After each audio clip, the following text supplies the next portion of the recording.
They're not only geographical, but they're biological, they're ecological, they're human. All of those are the culture and the site. They're all parts of the idea of the resources that you have to deal with on a creative level, instead of arguing about them and trying to discard them.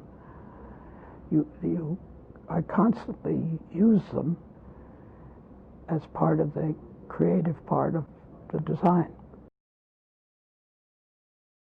Auster Road is located in Moseley in southern Birmingham, United Kingdom. It runs as one of the main high streets that lead away from Birmingham city centre. The road sits among buildings like Moseley Road Baths, Lidl, St Mary's Church and the Fighting Cocks. It is a rougher area at the northernmost part of the street as opposed to the south, where residentials paint a greener place to be. However, the street itself is constantly busy with cars running up and down the road. My site is a derelict space behind St Mary's Church at the end of Auster Road. While doing my site visit, I felt constantly rushed and couldn't take the space all in. Noise from cars were dominating my psyche. This is why I chose sound as my urban element and studied engine noises coming from cars in particular. Sound is caused by a series of vibrations from a body, which then propagate in a given medium like gas, liquid, or solid. Sound is a longitudinal wave that travels by compression and rarefaction of these media, which is why sound cannot travel in a vacuum and why one can feel physically disoriented when in a noisy environment. I began my design process by analog documenting sound pressure levels and frequencies on the derelict site. I labeled 8 corners along the perimeter of the site and recorded the sound pressure levels every 5 seconds for a whole minute and calculated the average.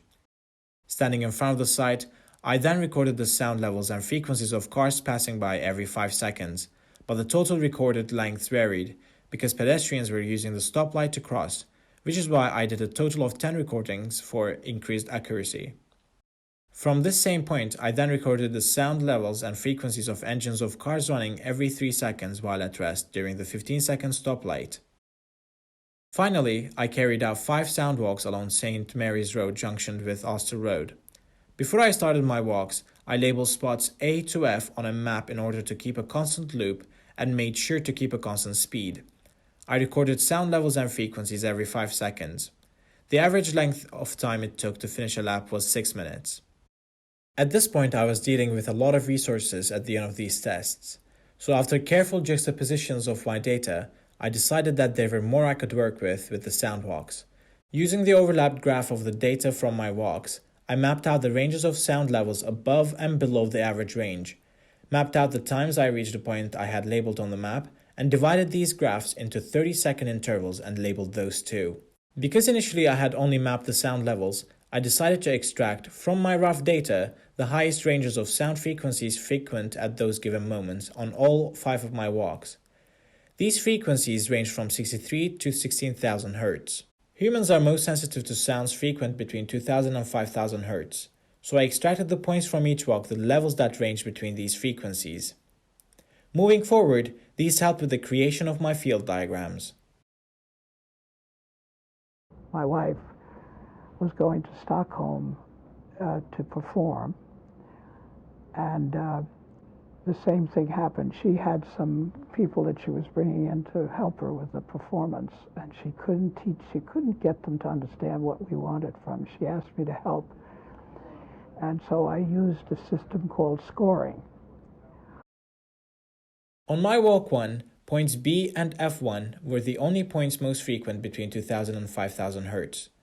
Following the same principle, I created a total of 8 field variations. During my theory reading, I found out that there's no just one way of scoring a set of resources, which is why I decided to explore the other way of scoring these fields. I came up with a gridded table filled with the x and y axes with the same points from the map I had followed the path of, from point A to F2 to back to A. I plotted on this graph the instances where my fields join, starting from either axis. For example, the score of field 1 was B, F1, but also F1 and B. I applied the same score system for the rest of the fields. Like musical scoring, but instead of musical notes that a composer makes to give to a musician to perform. Isaac Stern playing the violin, he has to have a score that somebody has given him. After creating the field scoring system, I struggled with how to move on from it, and thus continued my theoretical research. This is when I discovered that music keys in letter form follow a linear key system similar to that of my linear sound walks. Moving forward, I translated and played the labels from my scoring table as music keys. For example, on field 1, the score BF1 was played by the keys B and F1 and sounded like, followed by F1 and B and sounded like. I played these scores as keys for the remaining fields. Field 2 sounded like this. Field 3, Field 4,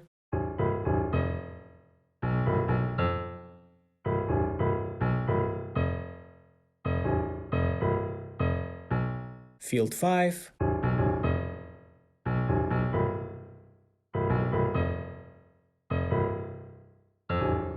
Field 6,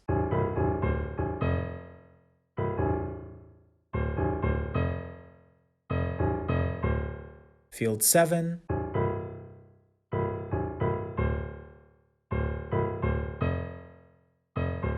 and Field 8.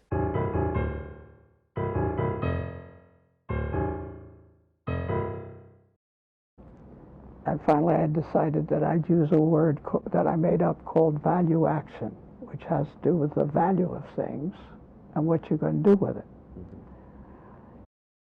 Due to self-isolation and lack of university resources, I could not conduct measurements of the frequencies of these sounds, which is why I built my own apparatus to get a sense of occurrences within these sounds. For this, I used a cup, placed a speaker in it, covered the cup with a stretch balloon,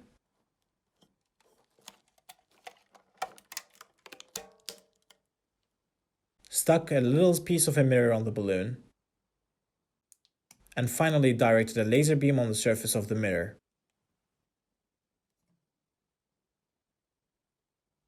I played back the sound of fields on my computer via the speaker.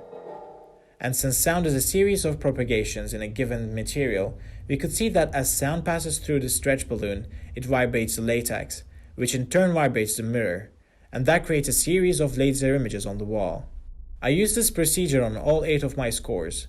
For example, playing field 4 looked like this.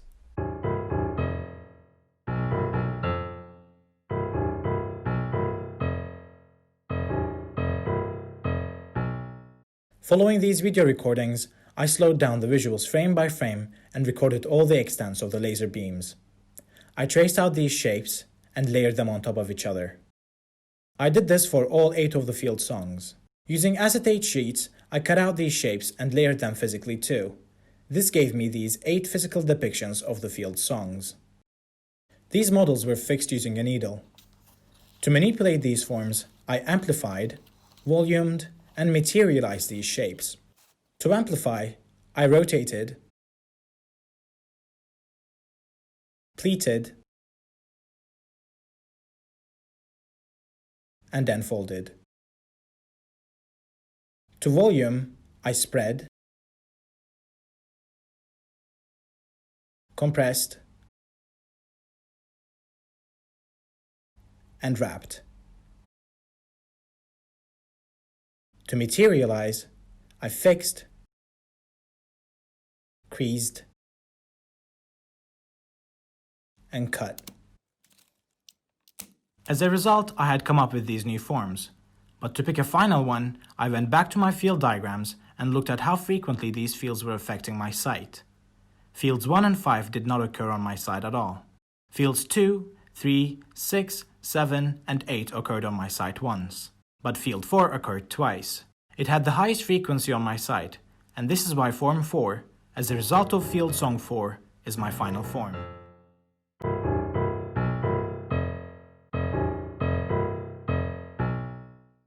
With the advancement of high-speed rail technology, 2030 is the light at the end of the tunnel. My vision is to replace all roads with trains and trams.